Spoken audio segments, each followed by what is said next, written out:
holat bo'yicha biror narsa demoqchi emasmisan? Nima deyishim mumkin? Mana Nodir yaqinda 24 ga qadam qo'yadi. 24 yildan beri bo'lganingiz shu-yu. To'g'ri. Shu paytgacha hech kim uyimga bostirib kelmagan edi. Ammo zamon zamonaviylashdi.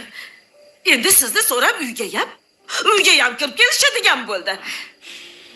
Buni ajablanarli joyi yo'q endi. Sen o'ylagandek narsa emas bu. Menga farqi yo'q. Tushundingizmi? Menga farqi yo'q. Xohlaganingizcha yashang. Rostdan ham sen o'ylagan narsa emas. Hozir xurmachi qiliqlarni tashlaganman. Ishon, bu sen o'ylaganchilik narsa emas.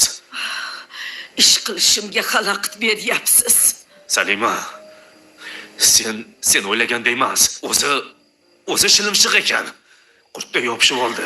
Qo'lida meni hayotimni o'zgartirib yuboradigan narsa bo'lmaganda, undan allaqachon qutulgan bo'lardim.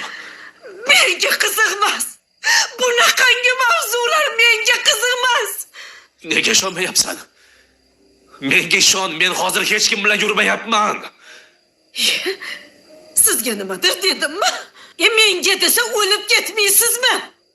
Men o'zimni o'rgatib bo'lganman bu narsaga. Nimaga o'rganib bo'lgansan? Nimaga o'rganib bo'lding?